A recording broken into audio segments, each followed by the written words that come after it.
en el Motzad Hermón de Siria, porque conquistaron pronto. Él estuvo en Shabbat ahí. Me enteré que va a Guatemala y tiene escala, entonces viene a la casa, mi casa, siempre la comunidad. Y digo, perdón, está súper cansado, aterrizó ahorita, directo aquí, está sumamente cansado, tiene que venir Israel, estoy hace, y a las 6 de la mañana ya tiene entonces me dice, no tengo tiempo hasta 6 de hasta como 4 de la mañana. Para salir. Bueno, no sé si voy a alcanzar a decir todo, 4, 5 minutos. Soy bien. Sí, bueno, con el permiso del rabino, de nuevo es un gusto estar aquí. Muchas gracias. No sé todavía de qué voy a hablar, pero voy a empezar y de acuerdo a lo que veo, voy a seguir. ¿Okay? Bueno, eso también de lo que sé. Yo lo conocí en Guatemala. Bueno, estar aquí es estar en familia, sin duda. Hay una historia muy linda de Víctor Mishko. Era un abogado en Londres y él una vez invitó a su casa al ministro israelí Shimon Peres, que era en un momento ministro de Relaciones Exteriores, y a Hussein, el rey de Britania. Bueno, a cenar, cenaban, hablaban, muy rico. Cuando terminaron de cenar, dijeron gracias, y él se paró y dijo, señores, los trastes, ustedes comieron, ¿con qué? ¿Hay que lavar? Nosotros, ¿cómo que lavar? ¿Cómo así? Sí, así es aquí. Ustedes comieron, disfrutaron, a lavar. Y no tenían de otra. Shimon Peres se puso a lavar y el rey de Hussein se puso a secar. Dice que de esa amistad que construyeron en ese momento, al final se terminó el acuerdo de paz entre Israel. Lean después la historia, pero empezó ahí. Cuando escuché esa historia, después van a ver que es tan importante esa historia. Nosotros estamos en una época complicada, no hay que hablar mucho, ¿no? De cosas malas y de todo lo que pasa en el mundo. Pero estamos en una época muy complicada. Estamos en un año muy complicado. Estamos en un tiempo muy delicado. No sé si ustedes conocen la maldición de la tercera generación. Existe una maldición de la tercera generación porque siempre en la historia, cuando llegó la tercera generación, se destruyó y perdimos. Perdimos la soberanía, perdimos el gobierno de Israel. Por ejemplo, el rey David estableció a Jerusalén como capital de Israel, el rey David, todo. Su hijo, el rey Salomón, lo fortaleció, hizo pactos con todas las naciones de alrededor. Y el nieto, y lo mismo con los hashmoneos cuando llegaron, la primera generación construyó, la segunda fortaleció, y la tercera, los dos hijos de la reina Shulzion, se pelearon entre ellos, trajeron a los romanos y se destruyeron. Y ahora otra vez, Ben Gurión, cuando llegaron por la parte de, vamos a decir, la izquierda, que construyó a Israel hasta el año 77, de 77 cuando sube México, fortalece, empieza a la derecha también, un poquito más capitalistas, un poquito más también Netanyahu como ministro primer ministro en aquel momento y todo, fortalecieron a Israel sin duda, pero ahora ya estamos en la tercera. Y en los años también, Israel nunca tenía un gobierno seguido más de 80. Estamos en el año 77. Y muchos preguntan, ¿qué va a pasar ahora? ¿A dónde vamos? Bueno, recibimos un golpe fuerte el 7 de octubre, ¿y ahora qué? ¿Vamos a caminar con ese golpe todo el tiempo? ¿Qué vamos a hacer? ¿Por qué hay tanta discusión? ¿Dónde empieza todo? Quiero pasar rápidamente sobre un concepto muy interesante. Creo que con ese concepto podemos entender cualquier discusión que está en Israel, pero al final quiero ofrecer también esperanza. Para mí es mucho más importante de todo.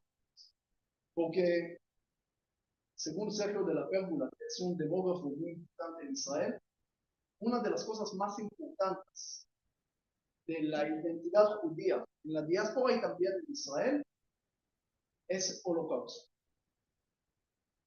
Y eso hay que recordar, no digo que hay que olvidar, pero no podemos construir toda nuestra identidad sobre eso. Estamos ahora leyendo en las lecturas semanales sobre el pueblo de Israel que está en Egipto. ¿Cuándo, en qué momento el pueblo de Israel se forma a ser pueblo? ¿En qué momento? Bueno, en Egipto dicen que era pueblo, dice Shalach a mi pueblo, el pueblo de Israel. Dice que era pueblo, pero cuando reciben la Torah, Dios le dice al pueblo de Israel, hoy te volviste un pueblo. ¿Cómo hoy? Bien ayer, bien en Egipto. ¿Qué hoy? Porque Dios le dice una cosa. Ustedes pueden ser pueblo por compartir un pasado pesado juntos, problemas, esclavitud. Es un pueblo, tiene un sufrimiento en común, también se forma un pueblo a través de eso. Pero no pueden ser nada más un pueblo por el pasado. Tienen que ser un pueblo para la visión del futuro, por algo positivo, por lo que van a hacer. Por eso Dios le dice, hoy te volviste un pueblo. No quiero que sean un pueblo nada más por el pasado, sino también un pueblo por lo que van a hacer. Solo tengo que saber que está bien, hay muchos que hablan de antisemitismo, de problemas, de todo lo que hay, pero no podemos estar todo el tiempo hablando nada más de lo que nos quieren matar, de los que nos van a perseguir, que cada uno está cargando una memoria colectiva, tanto de Egipto y de los romanos y de Babilonia y de la Inquisición y del Holocausto y de todos los problemas. Ya no hay lugar para las cosas buenas. Hablan mucho de antisemitismo y es una palabra que todo el mundo conoce. Ahora le voy a decir otra palabra, si quieren la otra. Filosemitismo. Filosemitismo. Una palabra. Filosemitismo. Filo es amor, ¿ok? Filosófico. Es amar a Israel. Amor a Israel. Cuando yo pongo esa palabra en Word, en un momento me marca como en hebreo, filosemio. No conoce la palabra. Es muy triste, porque para mí hay mucho más filosemitismo que antisemitismo. Hay mucho más gente que aman a Israel de lo que odian. Mucho más amor a Israel en todo el mundo. Claro, gusta a veces decir que el mundo nos odia, que el mundo no le importa, que el mundo. No. Hoy lo que voy a hacer es cambiar un poco esa idea. Pero no nada más en conceptos y en filosofía y en pensamientos y sentimientos, sino en hechos. ¿Cuánta gente, y yo le pregunto eso también en Israel, cuánta gente sabe que en cada Sukkot, cada fiesta de Sukkot, vienen miles de personas de más de 100 países, ¿ok? A caminar en Jerusalén, y cuando le preguntas por qué llegaron, ¿qué dicen? Para cumplir la profecía de Zacarías que dijo que todas las naciones van a celebrar Sukkot en Israel. ¿Cuánta gente sabe de Israel que eso pasa? Casi ninguno. ¿Y cuántos años vienen a caminar? 68 años ya lo están haciendo. También este año en la guerra, con todos los problemas, llegaron miles de personas. En el día del Holocausto, en Israel y en otros 60 países alrededor del mundo, caminan sobrevivientes del Holocausto con descendientes del nazi juntos para mostrar amor, tolerancia. Se llama March of Life, no la marcha de la vida de Polonia, sino otro. En día de Jerusalén también hay una marcha de las misiones, que es otra cosa, que caminan en Ashkelon, en Netanya, en Sderot, en diferentes lugares. ¿Cuánta gente saben de todas esas personas que vienen? Muy poco. ¿Por qué? Porque no es noticia. Yo le mando a amigos que trabajan en la prensa. Vengan, hay un evento muy importante de mucha gente que llegaron ahora en la guerra, llegaron delegaciones de Samoa, de Tonga, de diferentes lugares que la gente ni conoce que existen. Y le digo, mira, son gente muy especial, vengan a verlo. No es noticia. Pero si le digo que alguien aquí está gritando y quiere matar a él, todo el mundo viene. Entonces, las noticias malas corren rápido y las buenas no tanto. Pero no quiere decir que no existen. Incluso en el lejano oriente, hay tanta gente que aman a Israel. Marchas de miles de personas. Había 3 personas que gritaban Free Palestine. odian a Israel. Pero los líderes que estaban ahí, no lo viste. Esos tres, sí, odian a Israel. En África también, estuve en diferentes marchas de gente que tienen que ver ellos con Israel. ¿De dónde sale esta cosa? Pero llegan, caminan horas, viajan horas, gente que no tiene dinero, para manifestar su amor. Y una señora en un pueblito de Guatemala que dijo, yo nunca salí de aquí, no conozco el mundo, pero amo a Israel. ¿Existe otro país que hay tanta gente que lo ama? Pero resulta que Israel sí. Y no lo apreciamos. Hay tanto amor a Israel. Si nosotros lo queremos ver en números, en estadísticas, en lo que quieran, hay mucho más amor a Israel. ¿Dónde en la historia, en qué momento en la historia escucharon el presidente o el emperador más grande hablando todo el tiempo con Israel y hablando con Israel en diferentes lugares? La gente pelea quién va a hablar mejor que Israel. ¿Dónde? Estamos en la mejor época histórica. Tenemos que reconocerlo. Que si dejamos de apreciarlo, ya es un problema. Tenemos que ver primero qué tenemos en la casa.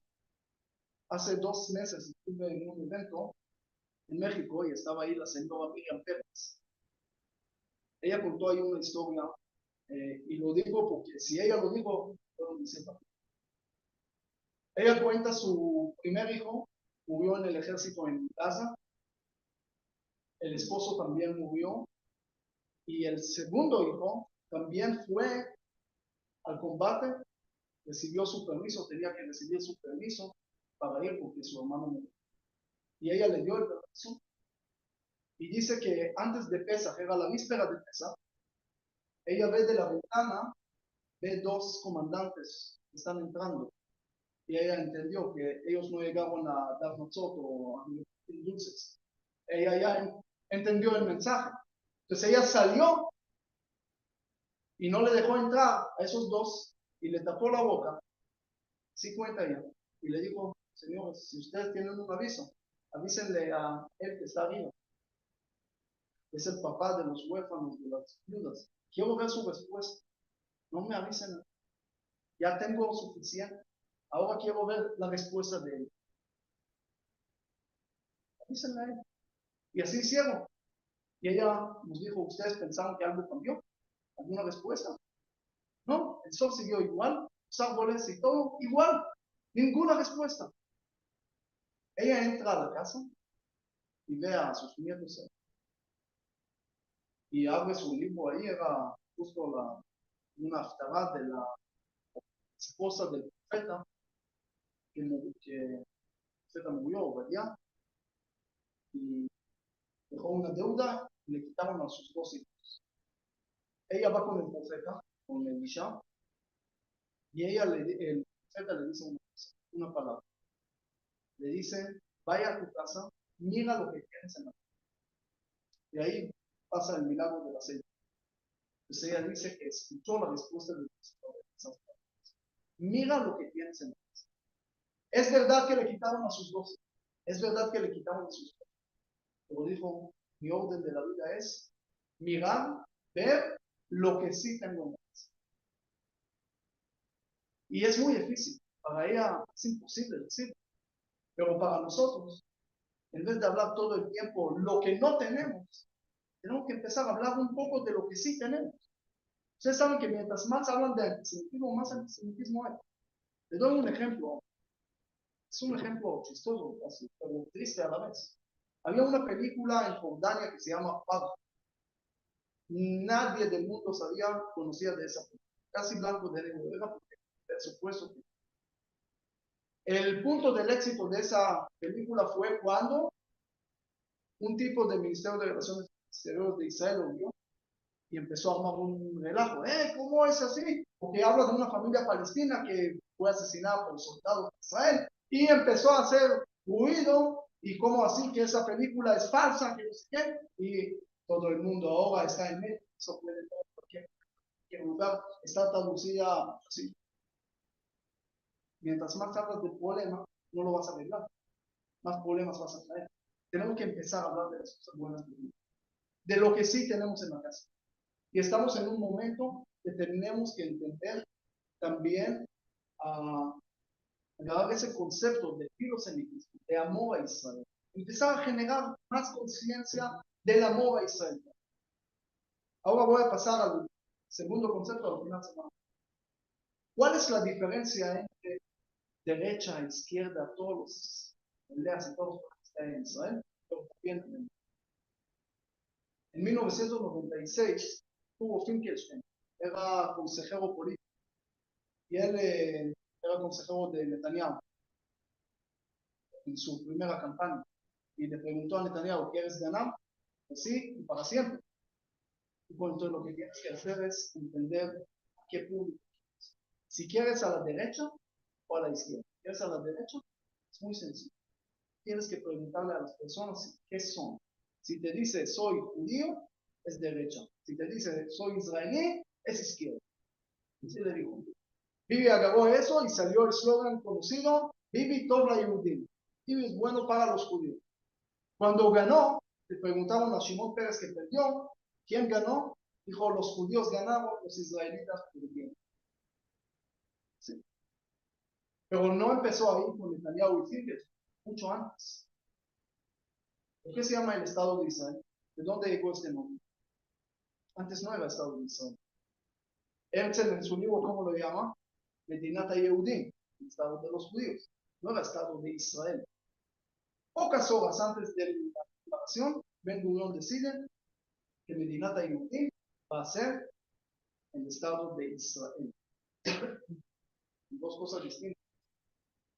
¿Cuál es la diferencia entre Israel y Judá? Siempre había el reinado de Judá, Israel. ¿Cuál era la diferencia? Queremos entender una cosa profunda, entender bien en qué discuten. Si no entendimos en qué, cuál es la discusión, no podemos arreglar. Hay un libro que tal vez conocen, se llama El Señor de las Moscas, de William Gordon, y él cuenta ahí en pocas palabras que el humano es lo peor que ha pasado en este mundo. Y lamentablemente tenemos bastantes pruebas lo que dice. 7 de octubre es un... El humano puede hacer y cometer lo peor que ningún otro puede hacer. Ningún animal ha hecho campos de concentración, ningún animal ha hecho suicidio. Lo que el humano hace, el animal nunca lo hizo. Quiere decir, el humano es lo peor que hay. Esa es una historia, es un libro. Pero hay otra historia. Hay una señora sobreviviente del Holocausto que también escribió un libro que se llama La Isla de los Niños. Y ella cuenta una historia parecida a Golding, pero positiva. También a unos niños que se pierden en el océano y ahí se vuelven sus amigos y ahí se destacan la mejor cualidad del humano, etc. Esas dos opiniones es la diferencia entre ellos. Escuchen un poco el caso. La derecha es William Wood. Como dice la Biblia, el instinto del malo Yetzer Lev Adam Rami es malo. Por lo tanto, no creemos en el humano. Y por lo tanto, normalmente la derecha cree en Dios. Y por lo tanto, tenemos que reconocer la mano oculta de Adam Smith, que estamos en una selva y cada uno tiene sus intereses, y es el capitalismo. Y así, en cada cosa puedes ver que es la misma opinión. En cambio, la izquierda cree en el humano. El liberalismo también cree en el individual, pero la derecha cree en el colectivo. Y la izquierda dice, vamos a ser comunistas, vamos a darle a todos igual y va a estar bien porque el humano es humano. No tenemos que creer en Dios porque es suficiente el humano. Lo pueden ver esas diferencias, tanto incluso en las canciones que cantan los soldados religiosos y los soldados no religiosos después del juramento de los soldados religiosos siempre cantan Anima a mí. O el Mashiach. ¿Por qué? Nosotros los humanos no somos suficientes para nada. Tenemos que esperar al Mashiach para que nos salve de los problemas. Tenemos que creer en Dios para que... En cambio, la izquierda siempre cantó una canción de, ¿cómo se llama? Voy a creer en el humano. Sí, también hasta ahí va la diferencia. La derecha siempre vivió en las montañas. ¿Dónde están los lugares más sagrados de Israel? הר הבית es Jerusalén montaña, Hebrón es montaña, Shem es montaña. Todos son Judea y Samaria, no es un concepto nada de derecha por casualidad, porque la derecha no cree en el humano, por eso lo quería aislar y no, para que no tenga mucha interacción con otros países, con otras culturas. Por eso siempre en Amle Badad Ishkon siempre estaba aislado, siempre en montañas, y siempre quieren ahí. En cambio, la izquierda, por primera vez en la historia, estamos 70% casi de los judíos viven en la costa, en la parte costera. Nunca era en la historia así, siempre era al revés. En la costera vivieron otros pueblos, pero ahora es al revés, porque la izquierda, y lo pueden leer famosos, por vivir en Jerusalén es como vivir en Jerusalén. Cuando Moshe Dayan, y eso en 1967, cuando le dijeron estamos en Jerusalén, regresamos a Jerusalén, aquí agarró la llave del Har Bayit y le dio al Waqf.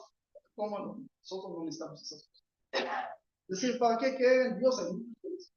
¿Para qué lo necesitamos? Había incluso un judío que dijo, ya no quiero nada en el judaísmo, nada de esto, no me interesa nada, pero quería mandar a su hijo a un colegio. Dijo, ¿al colegio judío? No. Al colegio público, es nivel bajo. Terminó mandándolo al colegio. Un día el niño regresa, le dice, papá, ¿qué aprendieron hoy? Hoy aprendí. Entonces, la Trinidad.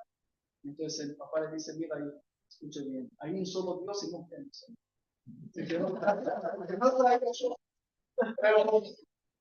Pero ¿por qué cuento eso?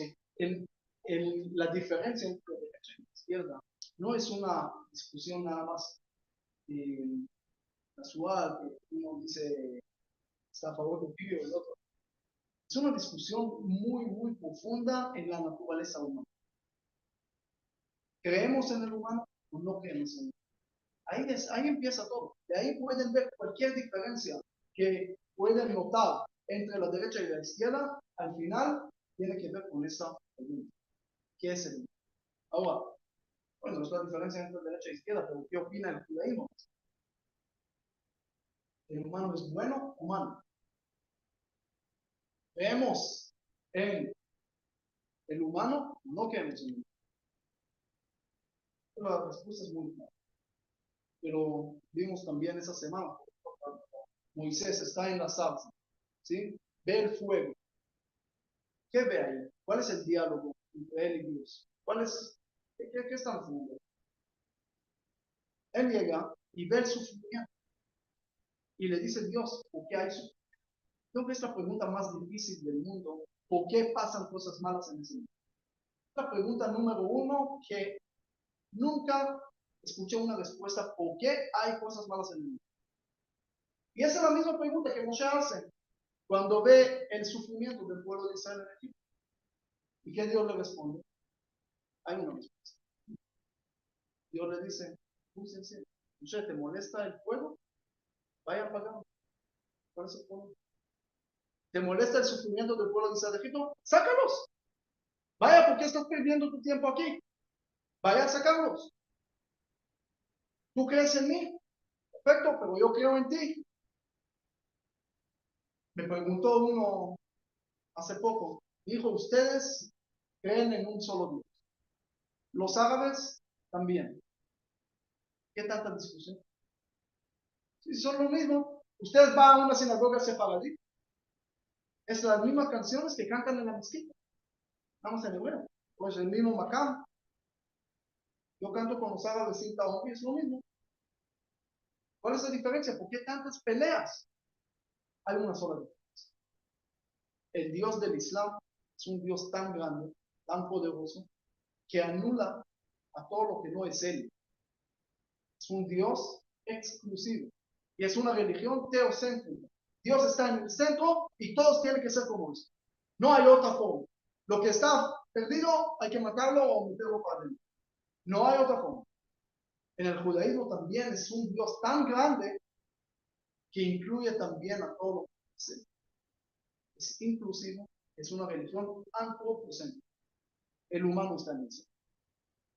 ¿Cuántos versículos hay en la Torah sobre la persona? 35. ¿Cuánto hay sobre el humano? 1500. Es decir, te pone a pensar que la Torah viene a decirte una sola cosa: creo en ti. En vez de preguntar por qué pasan cosas malas en el mundo, ¿sabe qué?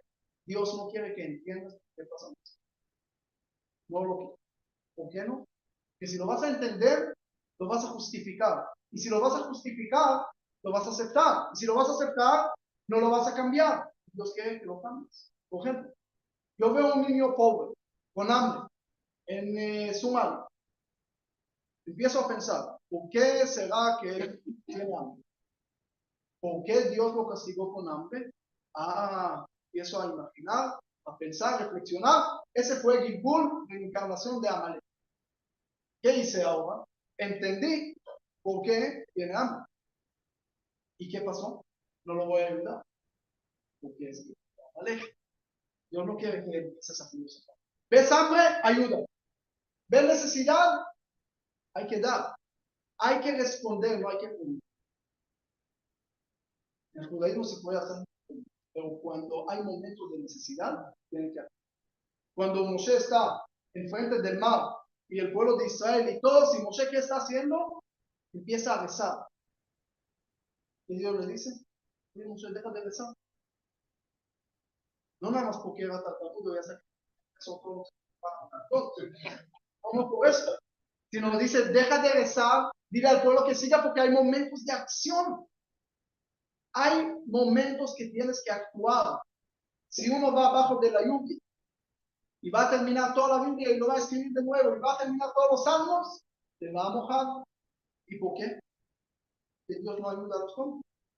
Ya te dio la forma de pensar, de cuidarte de todo ese peligro. Si no usas tu cabeza, es tu problema, ¿no es?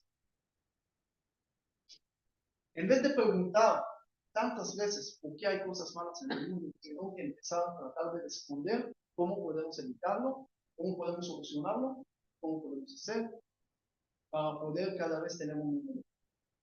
Ahora, hay mucha gente que me pregunta: ¿eso cómo es posible? Es imposible. Cambiar el mundo es imposible.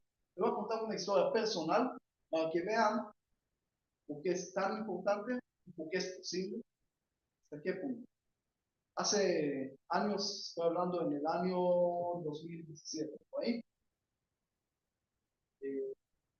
estuve en Guatemala y era Pesa, justo se cayó Pesa con Semana Santa, entonces la comunidad se vació, entonces me quedé casi solo, porque como Ehud Barak, después que dio las elecciones, llegó con su secretaria y le hizo así: ok, ganamos tú y yo, no hay ganancia. Entonces, sí, bueno, mi esposa se fue para Israel, yo tenía que estar en la comunidad por si era el caso que viene uno. El Shabbat Hol HaMoed ya no había nada. Entonces llamé al rabino de Chabad, que estaba en San Pedro de la Laguna, ahí, en Chile, y le dije: llego para pasar Shabbat. Perfecto, igual no tenía otra opción. Entonces voy en camino, el jueves, voy en camino y me llama. Me dice: mira, hay un joven israelí que se cayó de una moto, sale sangre. Problema, en el pueblito no hay hospital, lo mandé a Solovac, cerca. Ayúdalos, está con su amiga, no hablan español, trate de ayudar. Bueno, fue un camino, paso.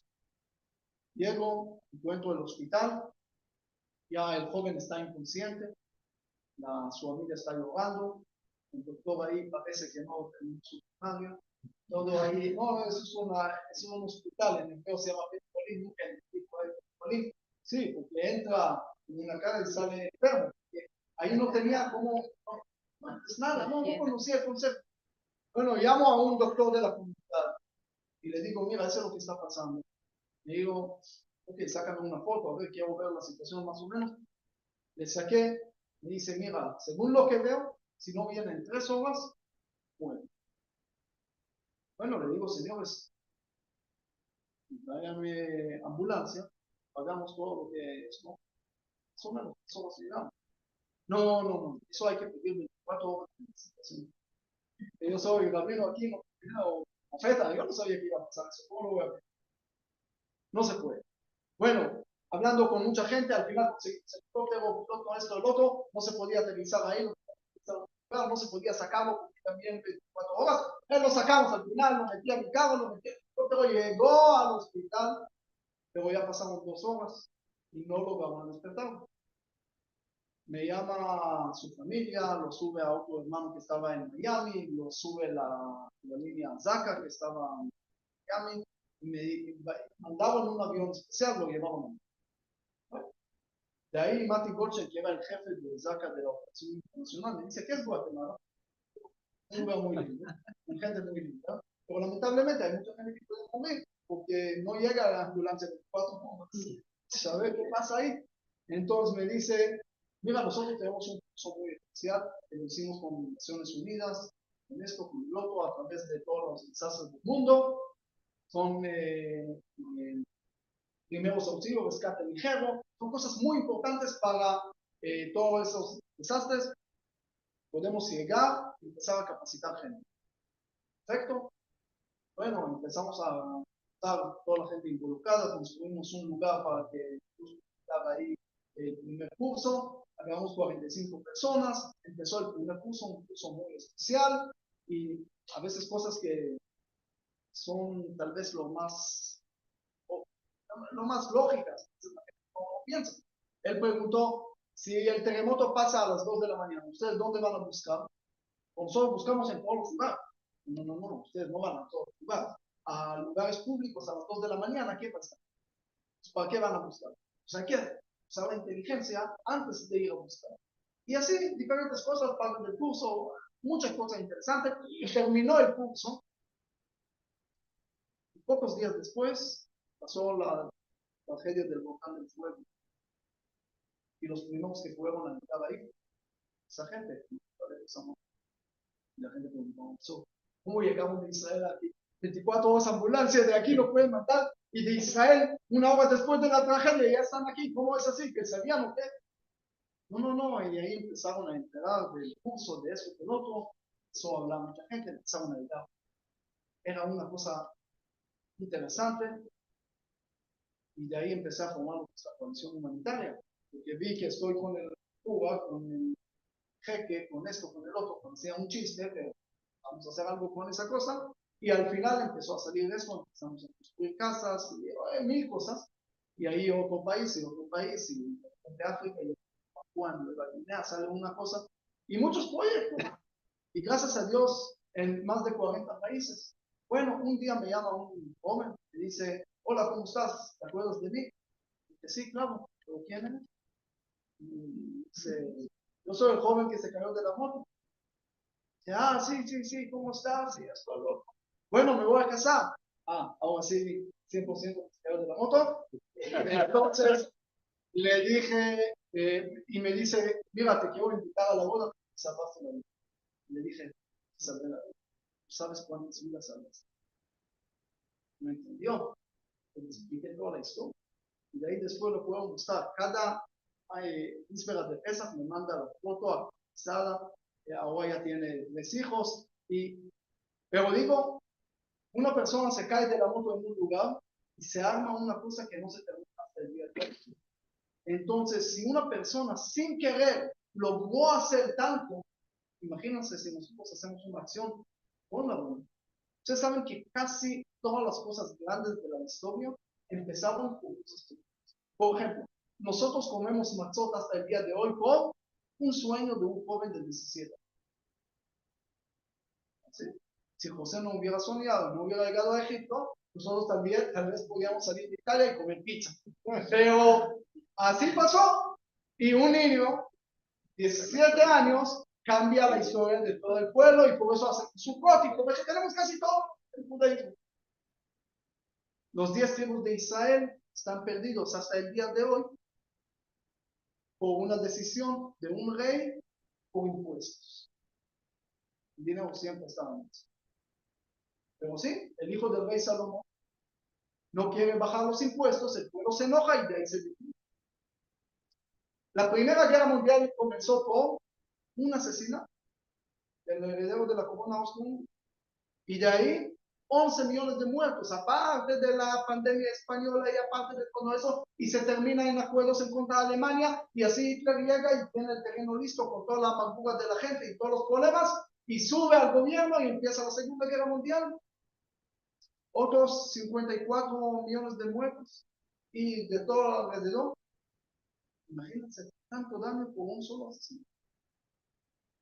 El efecto de la mariposa, o del murciélago, como lo quieren llamar. La teoría del caos dice que nosotros no podemos saber el clima en 3-4 semanas, no porque no tenemos la tecnología para saber, simplemente porque pueden haber cosas muy pequeñas que pueden influir y que tú no puedes saber cómo van. Jacob llega con sus hijos y dice, quiero decirle el futuro. Y dice la Torah que no logra. Hay mucha gente que lo interpreta, no logra porque Dios lo quería. No logra porque, no logra por otro concepto. No logra porque no existe el futuro todavía, porque nosotros lo hacemos. Y eso es lo que Jacob le dice a sus hijos. Yo le voy a decir el futuro, no, porque ustedes lo pueden hacer. ¿Cómo se sale de Egipto? Moisés le pregunta, Dios, ¿cuál es tu nombre? Tu perfil de Facebook, algo, ¿cuál es tu nombre? ¿Cómo lo van a buscarte? Entonces, ¿qué Dios le dice? ¿Qué sé ella? ¿Qué se ve? Y Dios le dice, yo soy el Dios de Abraham, Isaac y Jacob. Soy el Dios del pasado, pero con pasado no vas a salir. Si tú quieres salir de Egipto, háblame de ese, háblame de lo que quieres hacer. Hay una persona, todo el mundo lo conoce tal vez, un escritor israelí, se llama Yuval Harari. En una conferencia me dijeron, ¿usted por qué no habla de judaísmo? Dijo, porque el judaísmo nunca aportó algo al mundo y nunca aportará algo, muy pronto va a ser irrelevante. Entonces la gente se levantaba y dijeron, no, ¿cómo así? Premios no, ¿no? Siempre salimos con o el tomate cherry, decimos y lo vamos a mayor. O el Waze, después de estar 40 años perdidos en el desierto. Luego le dijeron premios Nobel. Oh, estoy de acuerdo que tenemos el 4%. Nobel, no hay discusión, porque tiene que ver con el judaísmo, tal vez con judíos. ¿Dónde está el punto que dice que ellos estudiaron el judaísmo y sacaron todos sus aportes? ¿No? Dijo, es la mamá de Einstein. Sin la mamá de Einstein, ¿hay Einstein? No. Entonces vamos a hablar todo el tiempo de la mamá de Einstein. Oh, así dijo. Dijo, ¿qué aportó el judaísmo? ¿Qué va a aportar? Le pregunto a usted, ¿qué aportó el judaísmo?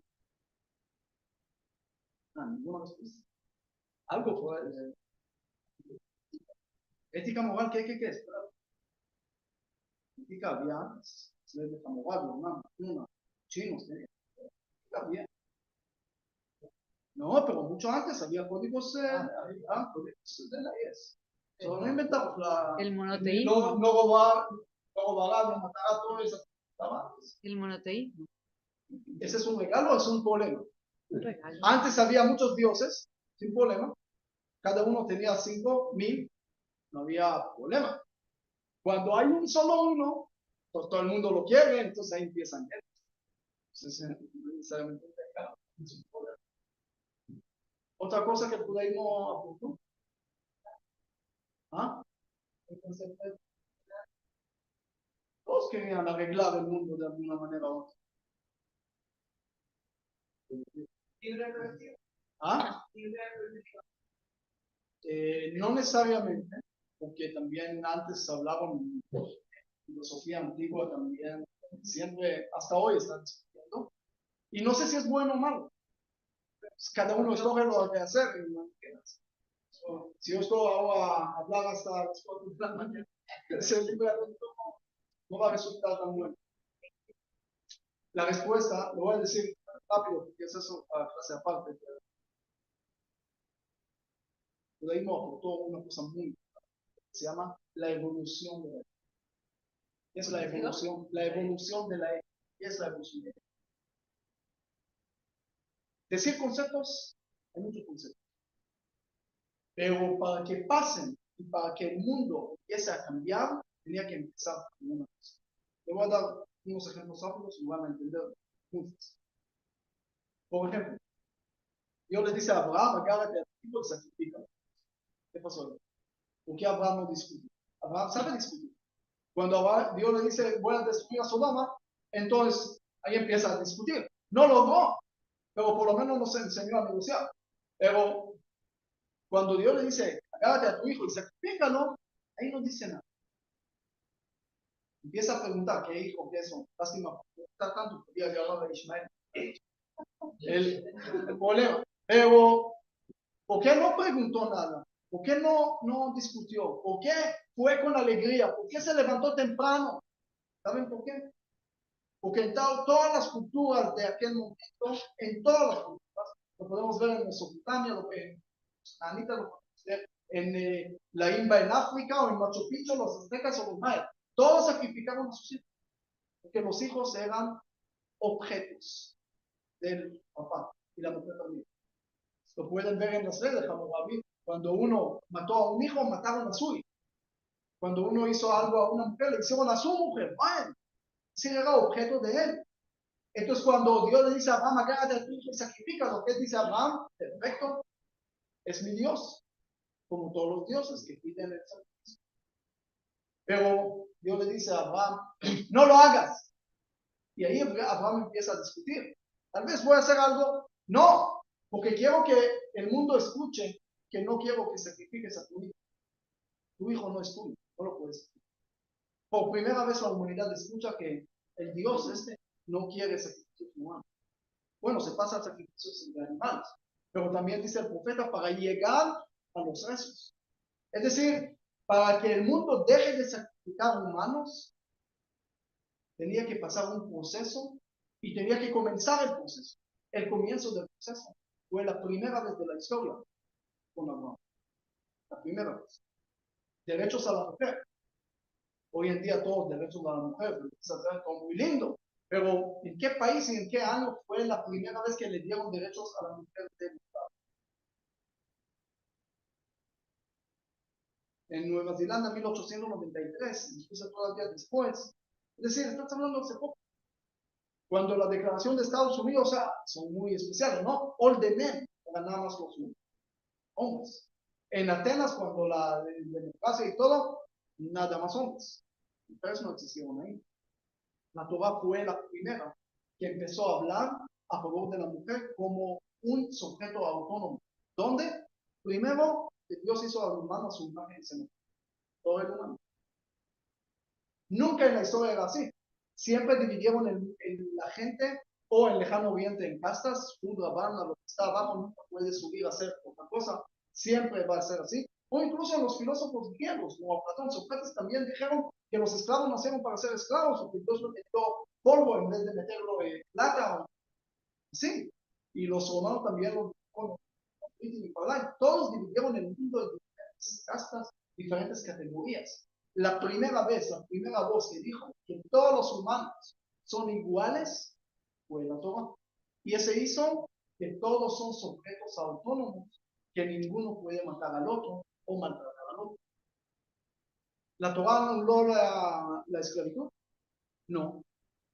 Pero metió tantas condiciones ahí que al final se fue anulado. Le dio un día de descanso y le dio tantas cosas que no era, no, ¿para qué tener esclavos? Tienes que darle más de comer, tienes que darle la única anual, dale. Hay 4 fechas en la historia que muestran ese concepto. 1642 fue la revolución en Inglaterra, 1776 en Estados Unidos, 1789 en Francia y 1917 en los 2 primeros resultaron más o menos bien. Los 2 últimos, si uno lee los años de pobre en Francia o todos los 20 millones que desaparecieron con Stalin, uno dice, ¿por qué tanta diferencia? Porque los 2 primeros se basaron en ideas de la Biblia. Y lo pueden ver en el fondo, después de incluir toda la Biblia en Inglaterra, el fondo de la filosofía de la revolución ahí, y en Estados Unidos también. Hasta había una propuesta de hablar hebreo como idioma formal oficial de Estados Unidos. Ronnie Gen escribió que la libertad habla de en hebreo. ¿Sí? John Adams dijo que si uno no cree en Dios, debe creer en los judíos. Ese concepto de la Biblia. Es decir, se basaron en la idea de la Biblia que es proceso, no es un solo concepto. En cambio, en Francia y en Rusia, que tenían conceptos muy lindos, pero de filósofos como Rousseau y Marx, pero cambiar el mundo en un segundo genera una reacción muy fuerte. Puedes hacerlo mejor, pero si lo haces demasiado rápido, vas a fracasar. Siempre digo que era también el problema de la reforma en Israel. No era la reforma, era la forma. ¿Cómo lo hacen tan rápido? Una acción. No quieren ver. Por eso la Torah no anula la esclavitud. La Torah dice que si uno profana Shabbat se puede matarlo, ¿verdad? ¿Por qué? Porque todos, si uno lee la historia, todos mataron y uno no cumple la religión, no mata. Que no hay valor de la vida. La Torah dice, ¿quieres matarlo? No hay problema, pero metió tantas condiciones que fue imposible matarlo. Tenía que responder una palabra, si no lo respondió. La Torah dice que hay que matar al hijo rebelde. Sí. Uno mataba a sus hijos cuando quería. La Torah dice, ¿quieres matar a tu hijo? Antes. Pero tienes que venir. Y hay un proceso y tantas condiciones que se vuelve imposible. La mujer sota, ¿quieres matarla? Problema.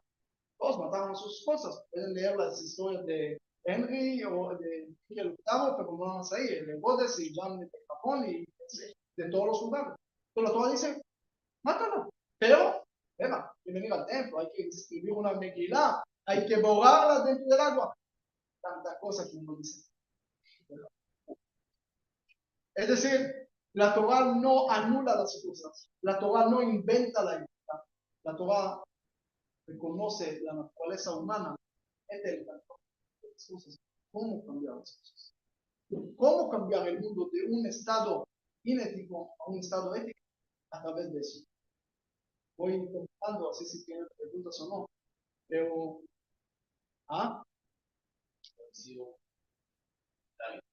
ok. Entonces, de acuerdo también a las preguntas, voy a contar más historias, porque son historias que uno recuerda con el tiempo. Pero lo que digo es, hay realidades en el mundo que si vas a querer cambiarlas en un momento vas a generar una reacción o un problema y no vas a tener un resultado, nunca vas a tener un resultado así. No puedes tener un resultado así. La única forma es encontrar algo fuera de eso y empezar a entender cómo fuera. Tenemos que entender, estamos en un momento de un lado muy delicado y lo vemos, pero de otro lado tenemos una oportunidad de generar a través de eso algo mucho mejor. Pero tenemos que apreciar lo que tenemos, que estamos en la mejor época histórica. Entre paréntesis, hay un libro que lo viendo mucho leer de Hans Rosling, un doctor de Holanda que hizo 30 años un estudio si el mundo va a un mejor lugar o un peor.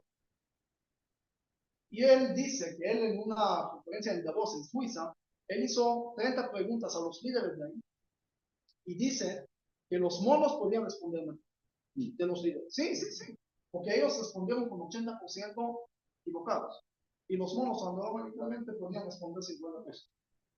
Y una de las preguntas, por ejemplo, que él hace, en los lugares más pobres del mundo, ¿los niños tienen acceso a colegio y a educación en qué porcentaje?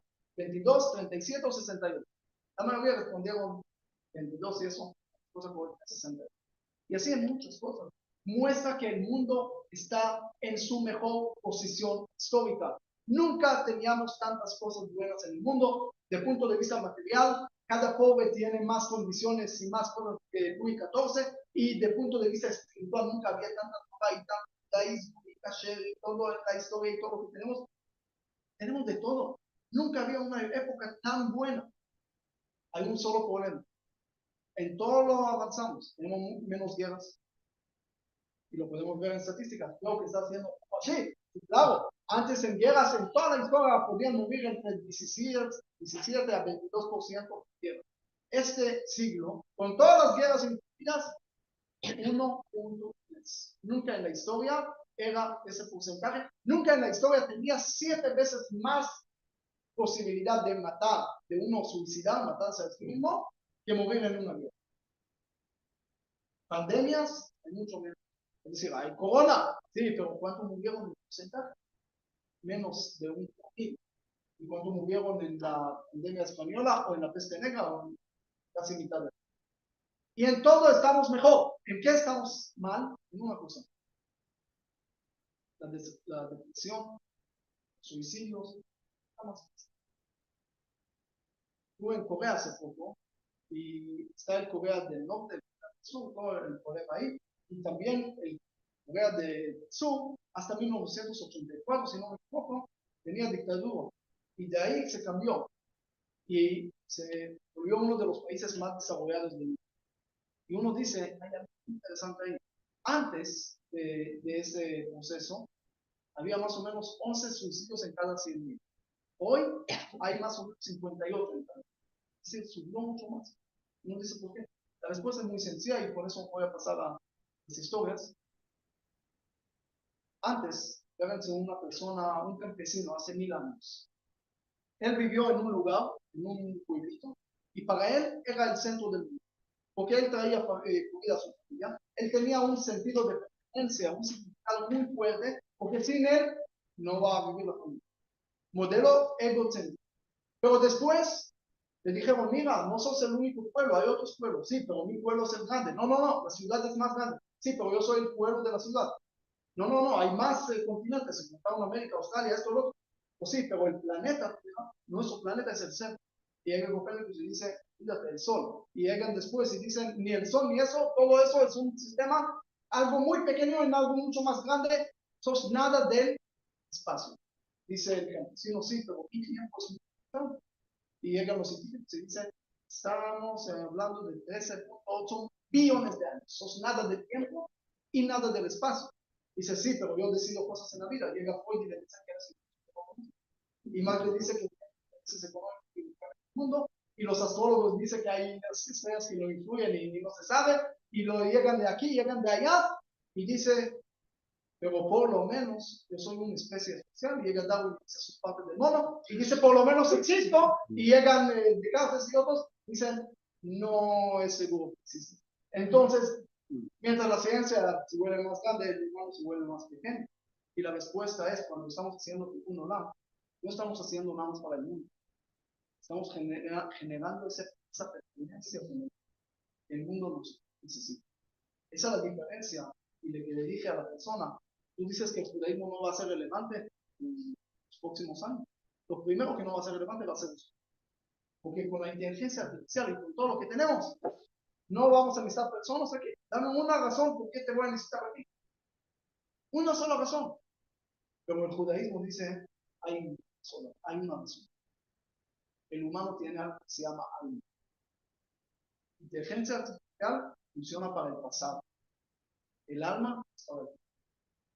El humano es el único que puede imaginar, que puede construir. Y sepas que Dios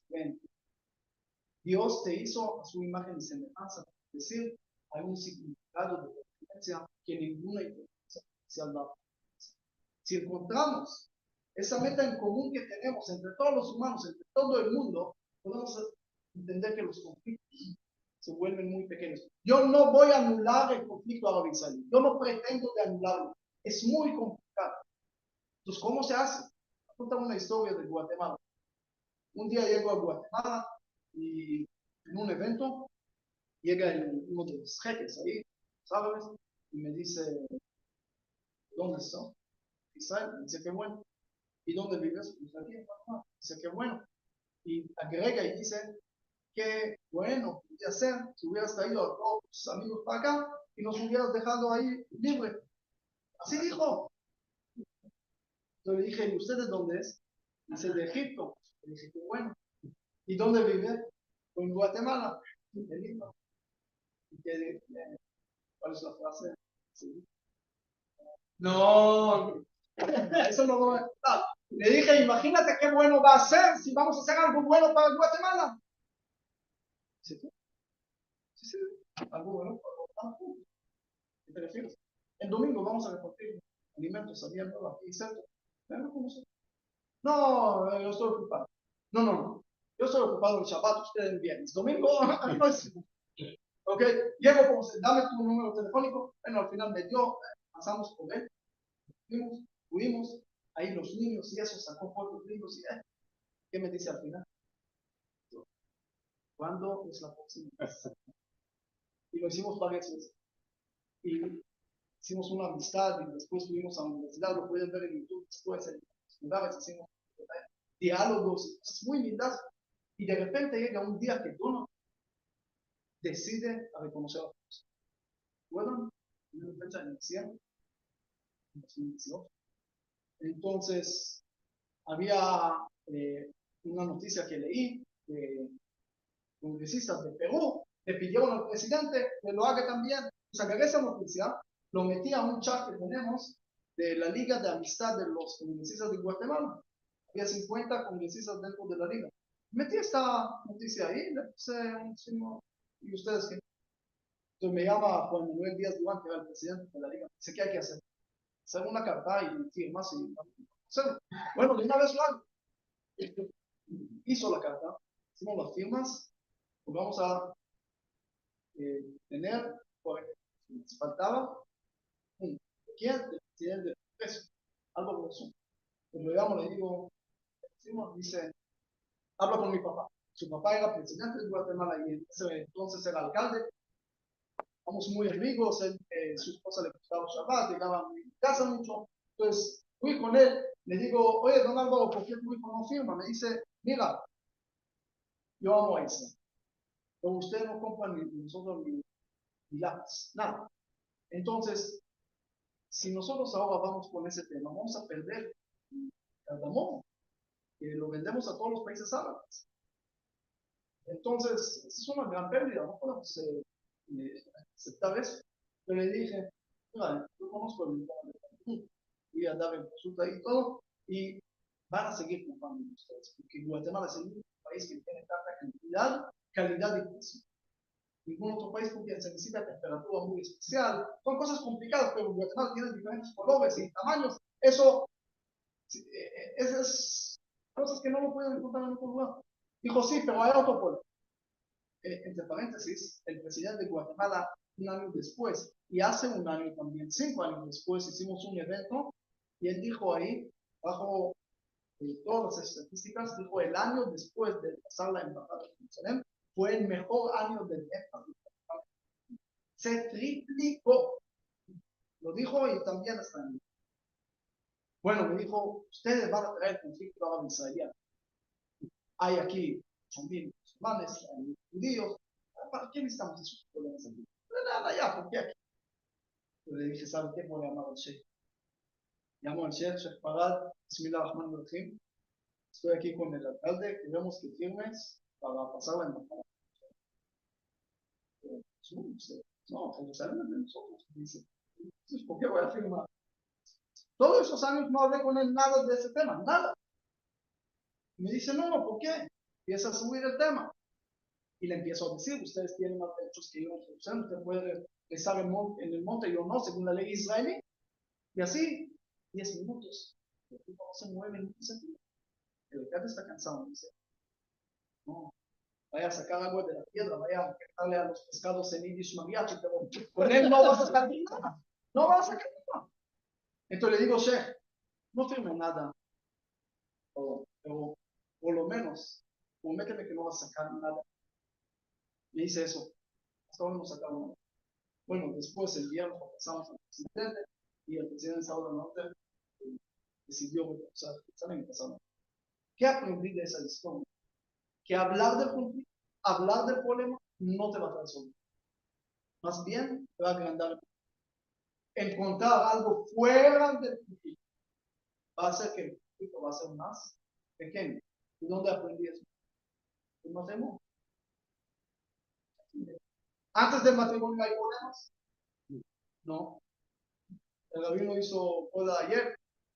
¿Había problemas ahí en la ¿Había conflictos? No había conflictos. Pero después, en algún mundo, existe. No este que llega con el doctor y dice, yo quiero vivir para siempre. ¿Cuál es la receta? Y por casa te digo, ¿eso que me va a ayudar? Por lo menos te va a quitar las ganas de vivir para siempre. Entonces, ¿por qué pasa eso? ¿Saben por qué? Porque antes de la boda hay meta. Hay algo grande en común. Queremos casarnos. Entonces todos los problemas se vuelven muy pequeños. Pero cuando ya se consiguió la meta, entonces quedamos con los problemas. Ya no hay otra cosa. Si no se generan algo más, se van a quedar. Eso es lo que le digo hoy a nosotros, a Israel. Si no vamos a generar algo más en que vamos a hacer para el futuro y queremos seguir hablando del pasado, no importa si del tomate cherry o del antisemitismo, no vamos a llegar a ningún. Vamos a quedar con los problemas dentro de Israel y fuera de Israel. No hay otra solución. El problema del pueblo de Israel nunca era la diáspora, nunca era el exilio. Dentro del exilio siempre salimos con el exilio. Después del encuentro de Egipto, recibimos la Torah. Después de todos los problemas del desierto, entramos a Israel. Después de la destrucción del primer templo, Ezra, el escritor, unió al pueblo de Israel mejor que antes. Después del exilio segundo, desarrollamos la parte de la Torah oral. Después de las cruzadas, se desarrollaron los judíos ashkenazim. Después de los cosacos, se desarrollaron los judíos asíricos. Y después de la Inquisición, se desarrolló la parte mística de los sefaradíes. Después del holocausto se desarrolló el Estado de Israel. Es decir, de los problemas siempre los vamos a hacer. ¿Ok? Y tenemos meta. El problema es cuando ya salimos. El problema es del 7 de octubre porque llegamos al mejor momento histórico de todo lo que hay en el mundo. Y de repente no hay algo más. Tenemos que saber cómo sacar algo en común que nos motive y que no nos deje nada más porque conflictos sí podemos salir. Pero si uno ve también los acuerdos de Abraham, ¿creen ustedes que ellos ya empezaron a amar a Israel? No, simplemente encontraron un espacio más grande del problema. Y el espacio es más grande, así que van para el... Y así es. Y yo veo que hay mucha esperanza para el pueblo de Israel. Pero tenemos que entender, a respetar también los de un lado el individual de cada uno. En Israel hay algo que se llama el pastel, que es meter muchas cosas diferentes y sacar una sola cosa, que es el pastel, que es Ben Gurion lo que trataba de hacer. Metemos a todos los judíos en Paradies, y menita eso hará un horno público y va a salir un producto israelí, nuevo. Por eso, ¿cómo empieza la declaración? Beretz Israel Kama Ama Yehudi. No es correcto. El pueblo de Israel no nació en Israel, nació en el desierto, en Egipto, en donde quieran, menos en Israel. Pero quería sacar un producto nuevo. ¿Por razón? Que uno no puede anular su identidad. Hay otro sistema que se llama pizza. Cada uno tiene su base y uno con aceitunas, el otro, cada uno su vida por aparte. Pero lo que más me gusta es shakshuka. Porque tiene todas las cosas, sí lo sabe hacer bien, pero se ve cada cosa. Entonces es una sola cosa, un solo saber, pero hasta el cilantro se ve. Es decir, guardar las cosas de cada uno. El mundo es tan lindo donde vemos, y la verdad, yo veo el pueblo hoy, que es algo que nunca existió en la historia. Estuve, era historias, en Papúa Nueva Guinea, donde estaban los caníbales así. Para ellos soy comida kosher. Yo estoy ahí por un asunto y armé el viaje porque tenía en Australia un fin de semana, nos pagaron mi auto para el fin de semana en Sydney y dije, aproveché, vamos a hacer algo, tenía un proyecto que quería hacer mucho antes en Bogotá, en Papúa Guinea, siempre quería venir ahí, siempre quería conocer, para justificar todo eso después. Entonces, vamos a Australia, pero la semana antes de ese fin de semana, vamos a empezar en Papúa Guinea y llegamos fin de semana. Sí. Bueno, llegamos a Papúa Guinea, de Port Moresby tomamos un avión. ¿Cuánto toma el avión de Port Moresby a Pilitos? De 2 a 7 horas. De repente hace bajadas, se sube gente, se sube cosas, muy raras. Pero bueno, llegamos ahí, hicimos lo que hicimos en el pueblo, cosas muy lindas. Y jueves tenemos que regresar por Mosi y ahí en la noche tomar el vuelo para Sydney, llegar viernes en la madrugada. Llegamos al avión, ahí en el sectorito, no está el piloto. ¿Dónde está? Le dice la señora, ahí no sabemos. Tiene ahí, es muy interesante, el boarding pass te pone puerta 3, pero hay una sola puerta. Cambia el número ahí, porque a ver, es una cosa tremenda. porque ese es un invento, en vez de hacer 7 puertas, haces una y no cabes el número. Entonces, así son cosas ahí. Dije, está bien que estamos puerta 3, ¿dónde está el título? Dice, no sé. Llámelo, contesta. Dice, está pasando. Vamos a buscar en el existe, dice, toda la noche no aparece. En la madrugada de viernes, llegó borracho. En el mejor me quedo aquí. Entonces, ¿para qué voy a subir? Entonces, nos quedamos en Shabbat, ya no alcanzamos por Mosri, ya no alcanzamos ni se habla de Shabbat. Vamos a Shabbat, no tenemos comida. Lo único que teníamos son la ropa de Shabbat. Se fue el camino para un Shabbat normal. Bueno, viernes ya casi en la noche, llegamos a un hotel de muchas estrellas, donde tenía techo. No, era algo terrible. Pero le dije a mira, no tenemos nada, por lo menos vamos a cantar Kabbalah Shabbat Carmen. Porque vamos a hacer algo alegre. Bueno, entonces ahí empezamos a hacer Kabbalah Shabbat. Llega uno, se sale de nada y nos dice Shabbat Shalom. No, tanto borracho que empezó a hablar feo. Le dije, ¿Shabbat qué? Entonces, ¿ustedes son judíos? Nos dicen en inglés, medio inglés, medio no sé. ¿Sí? No puede ser, estaba como eso. Vengan conmigo. Si nos quieren matar, no teníamos nada que hacer. Entonces vamos. Vimos de repente un lugar, cientos de personas, esas canciones de Shabbat. Si no me crean, está en internet, esos videos. Está también en mi página. Hasta Abdalá estuvo todo el Shabbat y ellos estaban, es decir, era imposible creerlo, pero el tipo era un pastor, tenían banderas de Israel ahí, tenían banderas de Israel y la bandera de y él dice, sí, que él, la noche anterior, cuando va a hacer una actividad, quería señal de Dios que lo que está haciendo es algo bueno. Y dice, no puedo que empezó a llorar, que Dios me mandó 2 personas de Israel y la gente llegamos con nosotros de todos los lugares y somos especiales, somos diferentes, que tenemos, que es de Israel, la primera vez que ven de Israel. Qué increíble, en qué momento en la historia uno podría llegar hasta, no lo llamo ni medio de la nada, pero un lugar tan lejos y gente, tanto amor al judaísmo, tanto eso. Ustedes saben que Moshe le dice al pueblo de Israel en la vaca bermeja, dice que las naciones van a burlar de ustedes. Y le dice ahí, van a burlar que ustedes tienen.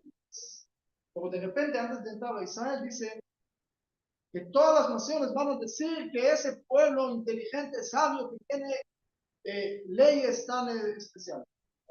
¿Van a burlar de leyes o van a apreciar?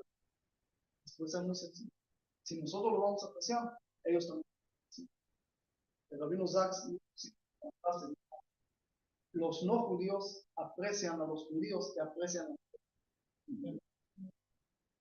Cuando tú dejas de apreciar y empiezas a apreciar a tu mismo religión, pues lo demás lo mismo.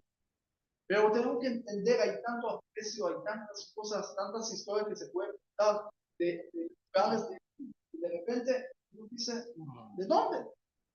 Pero hay mucho más amor que odio, mucho más luz que oscuridad. Tenemos que sentirlo, tenemos que saber que esto es algo que debemos de apreciar, no nada más cuando pasa algo.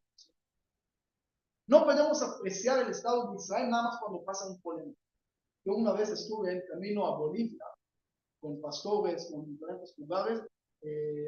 Teníamos que ver ahí la presidenta, había un tiempo que estaba una señora ahí y hicimos un evento por Israel, era algo muy interesante. Pero cuando teníamos que ir de, no sé, La Paz, había otra ciudad de Santa Cruz a La Paz, el clima estaba terrible, estaba, ¿cómo se llama?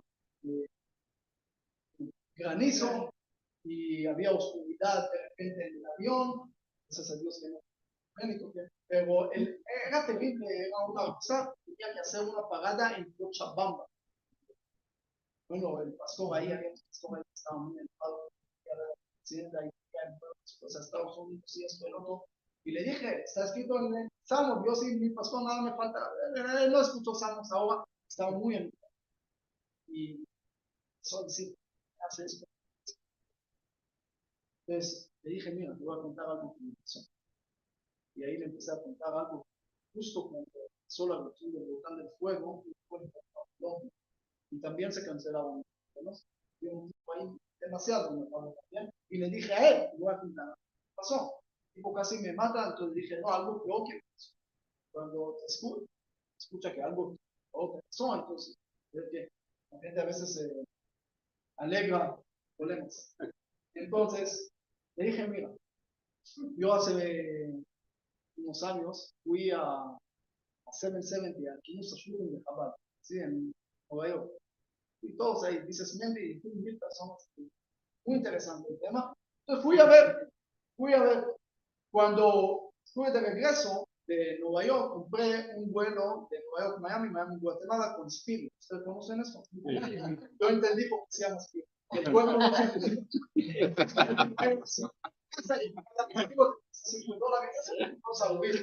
pero yo tenía una maleta muy pequeña, ¿ok? Compré ahí unos regalos para mi pueblo, para mis hijos, para los regalos que ayudan a salir otra vez. Entonces, fui a hacer el check-in y la señora me dice, la maleta es muy grande. Y dije, ojo, maleta dice, si no entra esta cosita, tiene que pagar. Entró, pero nada más las llantas afuera salió, o sea, hay que pagar. Bueno, ¿cuánto hay que pagar? En ese momento era $35. Y bueno, pago. Sí, pero, ¿ah? Lo traté, prometo que me dice, no, tienes que pagar 2 veces, porque vuelos de aquí a Miami, Guatemala, lo que pasa es que se pagan no sé qué. Entonces, señor, yo no quiero ser socio de Spirit, nada más viajar, más que, si no pagas, no puedo. Abrí la maleta, puse todo en una bolsa, dije, la bolsa no tiene. No puedes dejar aquí la maleta. Agarré un señor que estaba ahí de guardia, que tiene cumpleaños hoy, me dice, no, este año va a tener, dice, probablemente sí, tómalo, regalo de inscripción, y ya me fui para alcanzar el mundo. Era antes de Hanukkah, un tabla de yeso, para hacer Hanukkah, manualidad para mí, pero el tipo vio el plan, fue a Guatemala, entonces me dice, párate aquí, pero no, tranquilo, todo bien. Si todos dicen lo mismo, tengo que alcanzar el vuelo. Sigue lo mismo, tú te quedas. Ahí en Estados Unidos te revisan desde la pierdes el vuelo, pierdes tu vida, no me importa. ¿Okay? 20 minutos hasta que revisó, no había nada. Entonces me dijo, ok, vale. Voy como Moisés. Veo la tierra prometida sin poder entrar y ya se cerró el. No se puede. Le empecé a decir a la señora, empecé a hablar, dije, tengo que ir a Guatemala, hay un entierro de una persona, lo acabo de matar, pero tengo que ir, tengo que ir, por favor, ahora no se puede, mañana hay un vuelo. Ok, pero no hay lugar. Muchas gracias. ¿Cuándo hay lugar? No, mañana vas a Miami, después es con el otro, al final voy a llegar a la casa de Rosh Hashanah, porque vamos, entonces le dije, ¿sabe qué? Me voy para un vuelo nuevo. Bueno, una persona, no tengo suficiente dinero para comprar barato. Ahí entendí. Bueno, compré un vuelo nuevo, estuve muy enojado, perdí tiempo, perdí dinero, perdí tanta cosa por unos dólares. Y cuando estuve tan enojado, me acordé de otra persona que perdió su vuelo y estaba tan enojado que nadie lo podía hacer media hora. Hasta que su amigo le dice, oye, ¿te dices de no escucharte las noticias? Fue el vuelo que perdiste, se cayó. 273 pasajeros murieron, te salvaste. ¿Por qué me salvé? Gracias a Dios, antes de volver a Teo, porque estaba enojado con Dios. Ahora, gracias a Dios, empezó a bailar. Mientras está bailando, le pregunta a su amigo, ¿estás seguro? ¿Todos murieron? No, nadie murió. El avión nunca se cayó. Pero dime, ¿por qué necesitas 273 muertos? ¿Por qué necesitamos matar para estar ahí? ¿Qué tenemos que tener oscuridad para apreciar la luz o para apreciar la salud? ¿O problemas y guerras para apreciarla? Tenemos tantas cosas buenas y como empecé con Mira Pérez, dijo, Ma Yesh Tafrabai. ¿Qué tienes? Si vas a ver lo que tienes en la casa, vas a ver el milagro del aceite. No es un milagro, uno imagina ángeles volando en el aire haciendo agua. No, el milagro es un resultado de esa visión positiva. Si tú ves lo que tienes en la casa, vas a ver que eso limpia tantas cosas buenas, pero nada más tienes que ver en lo que sí hay y no quejar en lo que no hay. Lo quitaron, si me acuerdo, en Guatemala había todo me dijo, sí, pero hay aquí negro que no se pintó. Pero ¿cuántos puntos blancos hay aquí alrededor? Pero este sí te molesta. ¿Y quién nos fijamos? Bien, dos personas estaban en la cárcel. Uno pinta la cárcel, las cejas y los problemas, el otro pinta la naturaleza de arriba. Están en la misma situación. Los optimistas y pesimistas viven lo mismo, la misma cosa. La forma de explicarlo diferente hace todo. ¿Y qué te? Hay una persona que le dice buenos días y dice guerra en Israel. Buenas tardes, guerra en Ucrania. Buenas noches, problemas de antisemitismo en Australia. Todos problemas, siempre te hablo de problemas. Señor, yo también tengo WhatsApp, yo también recibí los mismos videos de los problemas, también lo recibí. Y la misma noticia que mataron a esta, lo recibí 3 veces yo, más 5 veces en tele. También somos todos inteligentes, todos tenemos redes y todos conocemos todas las historias, todas las noticias, y no hace falta todo el tiempo hablar de todos los problemas. Estamos en grupos de WhatsApp juntos y cosas ahí. Mira en el grupo, 90% o más son problemas. Y cuando hay cosas buenas, nadie lo manda. Es decir, hay tantas cosas buenas, no, estoy cansado, entonces no me acuerdo de todas las cosas buenas que hay. Pero, digo, muchas cosas lindas que tenemos como pueblo de Israel. Somos que viven en este mundo. Tengo que empezar a cambiar un poco las palabras. 7 de octubre es importante que tenga. El hablado dijo, yo no vivo en el pasado. El pasado vive dentro de mí. Es importante. Pero yo no vivo. Tengo que ver lo que dijo Dios. Seré la parte del futuro. Si queremos salir de los objetivos, si queremos salir de todos los problemas, tengo que hablar. El futuro es fundamental. Gracias a Dios estamos en una época mejor y tenemos que empezar a decirlo. Cada palabra que van a decir y en cada lugar que van a empezar a comunicar eso, van a notar un cambio. Tikkun Olam no es nada más darle vida. Tikkun Olam es también darle palabra positiva, esperanza a mucha gente que lo. Yo estuve últimamente en varios viajes con familias de los secuestrados, en varios lugares. Y una de las familias me dijo, si ustedes van a esperar al Mashiach, como nosotros esperamos a nuestro hermano, Mashiach va a ir. Es decir, no estamos esperando a veces a mejorar las cosas, porque estamos todavía quejados del pasado. Es decir, la solución a veces es un problema, pero tenemos que empezar también. Si queremos en verdad una solución, traten. Cuando alguien te dice buenos días o buenas tardes, o por lo menos traten una vez al día comunicar o mandar un mensaje positivo sobre algo bueno que vieron. Hay tantas cosas positivas en la red, se puede ver. Hay gente que viene a Israel y dice, ¿cómo?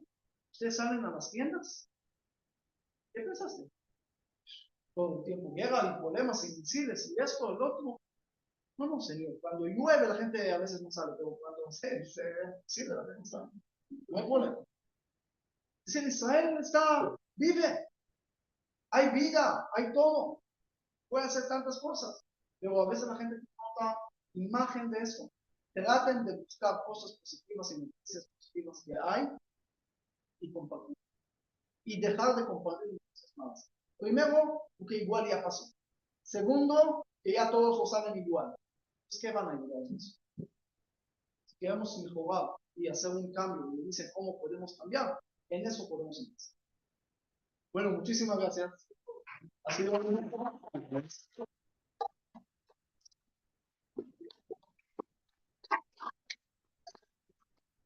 poco, ustedes unos meses o una vez. Eso también ¿no? Pensamiento Oh, gracias por recordarlo, porque ese es un ejemplo que quería traer y está cansado. ¿No? Bueno, eso tienen bueno. Hace 2 meses fui al Vaticano, no para pedir la... Con el Bacari. Sí, fuimos también una delegación de uso de gente diferente. Y gente, algunos, 2 días antes de la ¿no? dijo que hay que investigar a Israel por crucismo. ¿Sí? Sí. Entonces la gente me dijeron, usted va a perder su tiempo. ¿Para qué va a ir? Es antisemita. Ese tipo... Yo le dije, señores, decir a la gente así, antisemita, eso no es. ¿Por qué te saca la responsabilidad? No, yo soy bueno, yo soy perfecto, pero él es antisemita. Él tiene el problema, yo soy perfecto. Entonces tú no trabajas, tú no haces nada, porque el problema es él. Ya solucionaste todo. Dije, no. Primero, no importa la opinión personal de él ahora. No soy Dios que sabe que él piensa de él. Yo sé lo que se puede comunicar a toda la gente que le siguen y a la gente de algún no, para que entiendan el mensaje. Estuve con él y le mostré una foto de 2 soldados de nuestra unidad que murieron y le dije, si Israel quería hacer genocidio, podía terminar toda Gaza en un solo día. ¿Estás de acuerdo conmigo que tiene la capacidad? Sí, tienen las bombas suficientes para eliminar a Gaza. Entonces, ¿por qué murieron esos soldados? ¿Sabes por qué? Que fueron a verificar una casa que no haya inocentes para poder disparar, porque de ahí nos dispararon. Entonces, fueron a verificar y en vez de inocentes, estaban ahí terroristas que lo mataron. Entonces, murieron más de 800 soldados porque Israel no hace genocidio. Aparte que los números no cuadran. El genocidio es lo que los árabes hicieron en los países árabes, que hoy en día casi no hay ningún judío ni en Siria, Afganistán, ni en todos los países, Irán. Hay pocos, pero había más de 1 millón. En cambio, en Gaza había 154.000 y hoy hay más de 2 millones. ¿Qué genocidio tan fracasado? Pero aparte de eso, dije la lógica. Y él me dijo, no, yo no dije esto, yo dije que me mostraron muchas cosas, Israel no me mostró nada. Dije, si es así, hay que investigar, pero yo no soy lo que va a investigar. Y ese salió, se generó muchos comentarios positivos. Primero porque la gente tiene esa lógica, que los soldados mueren dentro para que no quieran afectar a los inocentes. Pero también era importante decir las cosas. Es decir, ¿cómo podemos decir y etiquetar a alguien como antisemita y ni siquiera gastar el tiempo para ir a etiquetar? Ustedes saben, yo creo que para mí es un poco nuevo leer la Torá de esta forma. Algunos no les gusta esa explicación, pero pueden borrar si no les va a gustar, pero igual creo que tiene un mensaje. Nosotros tenemos en el Torá. A la foto. Sí. Había un político secular en Israel que fue a ver al Papa y el Papa le dice que te molesta la equipa. Pero O de ahí salió. Claro, no, y no es el único ejemplo, pero creo que nos menciona a Isaac y a Ismael, a Jacob y a Esaú, sí, a los hermanos, y siempre hay las peleas y los problemas. ¿Qué nosotros hacemos? ¿Cómo, por ejemplo, por lo menos yo como crecí? ¿Saben qué? Isaac era el perfecto, Ismael era lo peor que hay. Jacob era lo perfecto, Esaú era lo peor. Y así dividir el mundo muy fácil. Buenos y malos. Es el base. Los judíos somos perfectos porque nos odian, somos enfermos. Ahí se acabó. Esos son los problemas. Eso salió, como me dijo alguien, el odio que salió del Monte Sinaí no es culpa de nosotros, es culpa de Monte Sinaí. Entonces es muy fácil. Pero ustedes saben en verdad cómo la Torah dice. La Torah, busquen una palabra mala sobre Ismael después de nacer. Nada. Lo que van a encontrar es un niño que lo sacan de la casa y casi y la Torah gasta palabras tras palabras para escribir del sufrimiento de la mamá y del hijo que ve a su hijo casi muriéndose de sed.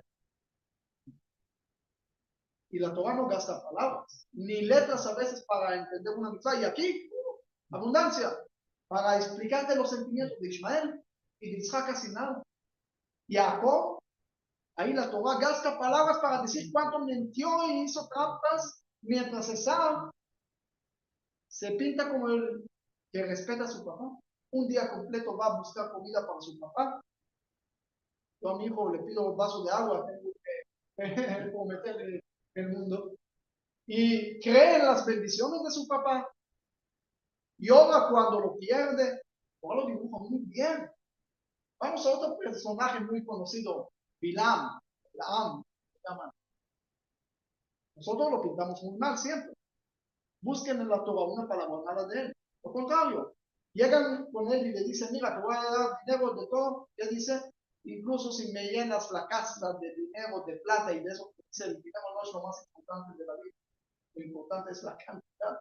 Pero ahí dice, ni esto. Dice, lléname la casa de dinero, no voy a hacer algo que Dios no me permite. Búsquenme una persona que va a decir eso. Y después Dios le permite. Y le dice, vaya. Y de repente llega ahí el Atón y toda la historia ahí. Y le dice a Ángel, si no quieres regreso. Dice, no, vaya. Y ahí llega y da nada más bendiciones. Y el otro le dice, oye, te quería dar todos los honores del mundo, pero no saques ninguna maldición. Dice, ya te dije, lo que Dios me dice, yo hago, lo que no hago. Hay una sola persona que lo pintaron tan bien en la... ¿Por qué la Torah no hace? No porque eran buenos. No digo que Bilam era bueno. Pero la Torah te dice una sola. Deja de culpar a todos los demás por tus problemas. No piensa que el problema era que Bilam era malo. Tal vez. Pero el problema no era bueno. El problema no era Esaú, el problema no era Ishmael. ¿Cuál era el problema? Vamos a ver cuándo llegó la solución. ¿Cuándo llegó la solución entre Isaac y Ishmael? Después que Sara muere, dice que Isaac regresa de un lugar que se llama Be'er Lahayim. ¿Qué hizo ahí? Fue a traer a Ishmael, que era la primera vez que Isaac sintió que es perder a su mamá, porque Ishmael sintió perder a su papá. Y cuando estaba en su lugar, fue y lo devolvió. ¿En qué momento Jacob se junta con Esaú? Cuando lo mienten también, le meten a Lea en vez de la mujer. Y él siente que es ser engañado. Es decir, en el momento que ellos empiezan a sentir al otro, ahí empieza el punto del perdón y de la conexión. Cuando uno culpa a los demás, pierde todo. Adam Arishon siempre dice que el problema de él era comer la manzana. Si fuera chino, podía comer a la serpiente también. Pero el problema no era comer al árbol. No era el problema. Dios tiene muchos árboles, no tiene problema del árbol. El problema era que él no reconoció a su hijo. Él dijo la esposa, esto, todos, menos como alguien me dijo que parece que Adán y Eva eran cubanos. No tenían ni voz para comer un mensaje y pensaban que están en un paraíso. Pero el punto es, el punto importante, no, pero esa sí es una historia real en México. Hace 2 meses estuve en la sinagoga allá de Ja y estaban discutiendo si Adán era sefaradí o ashkenazí. Dice Adán era sefaradí, Javá era ashkenazí. Y sale uno y dice, yo no sé Adán y Javá, pero la serpiente era jalabí. Entonces, dice, Dios le pregunta a Yeca, ¿dónde estás? ¿Qué es? Ya entendí que todos son culpables, pero ¿dónde está tu disfunción? Hay un midrash que dice que Moisés no entró a Israel. Rezó muchos veces, pero nunca dijo me equivoqué. El rey David dijo me equivoqué 2 veces, perdonó. El rey Saúl una cosa no se le perdonó. El problema no es equivocar, es reconocer, entenderlo. Y ese es el punto que tenemos que entender. Cuando estamos hablando del pueblo elegido, no estamos diciendo que somos mejores de los demás. Estamos diciendo que Dios eligió al pueblo de Israel también para mostrar la esperanza al mundo que Dios puede escoger también al pueblo pequeño, rechazado, humillado, esclavo, y no nada más a los grandes, como pensaban. El rabino Soloveitchik, o el rabino Eshel, que llegaron con el concepto al principio, que en todas las arquitectura antigua de los zigurates en Mesopotamia o las pirámides de Egipto y todo, era una base muy ancha hasta llegar a un punto, a un pico. ¿Por qué? Porque ese era el pensamiento de los emperadores y todo. Hay una sola verdad, en un solo lugar, todo el mundo tiene que llegar a un solo lugar. El judaísmo es al revés. Empieza con una sola persona y de ahí empieza a abrir. Y el símbolo judío es la misma, es una base pequeña y ahí empieza a abrir 7 brazos, 7 naciones y todo. Dios destruye al Torre de Babel, no porque tenía miedo que ellos van a hacer en la guerra ahí, sino ellos querían unidad, unificar a todos y perder el punto especial de la identidad de cada uno. Idiomas diferentes había antes, pueden leer antes. Ellos querían unificar a todos, cada uno en su lugar. Nosotros nunca hicimos proselitismo, nunca el judaísmo está tratando de judaizar al mundo. No se trata de eso. Respetamos a cada religión, esté donde esté, sin pedirle que se cambien a ser como nosotros. Porque creemos también en sus formas, no para nosotros. Cada uno tiene su identidad. Cada uno tiene su familia, así como respeta a su familia, a su experiencia familiar o a su nacionalidad, también a su religión y a su familia. Pero tenemos que entender el concepto que no es culpar a todos. Es reconocer también nuestro futuro que debemos apuntar. A veces podemos causar también no justifico, no es, sino simplemente digo, solo podemos arreglar. Tengo que empezar.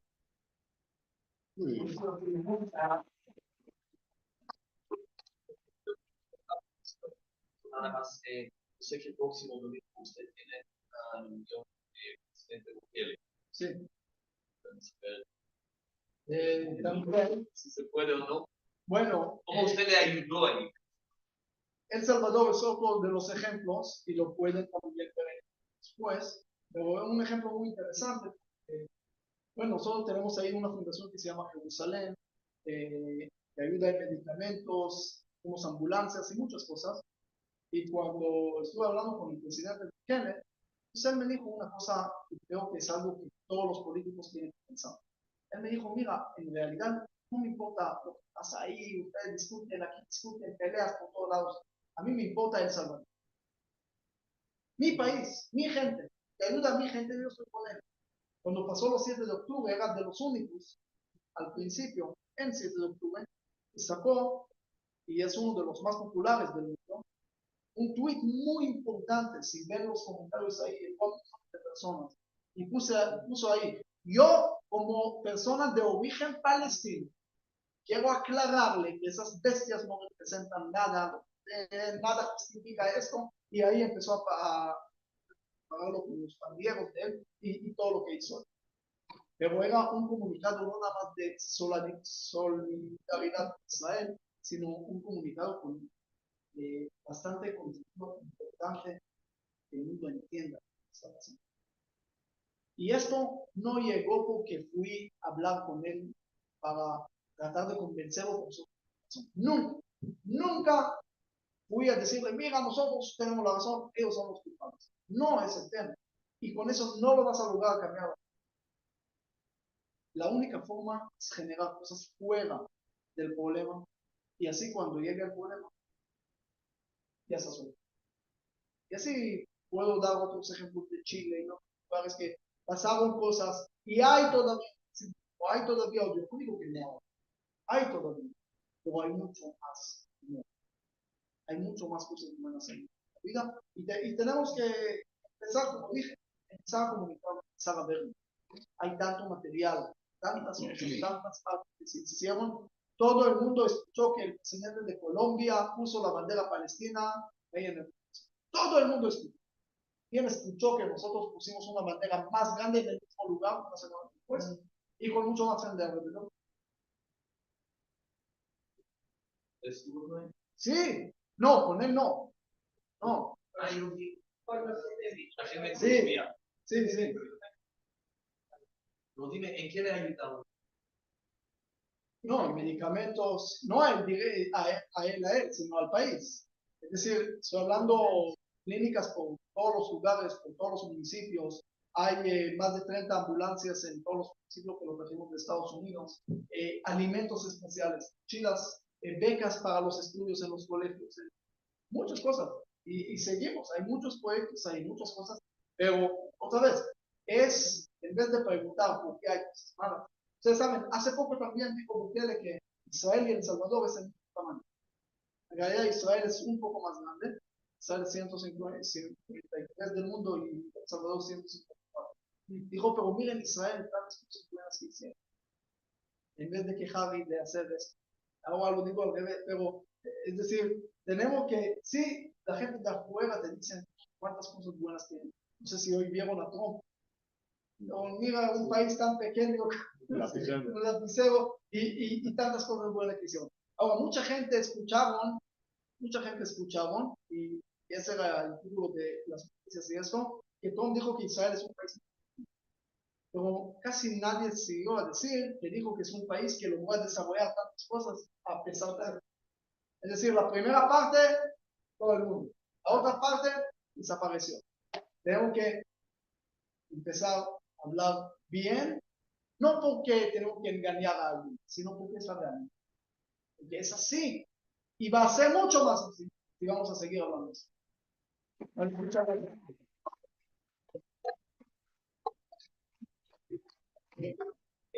Amor, esperamos que me mande más escalas en Costa Rica. Cada vez que va a hacer escala aquí la comunidad.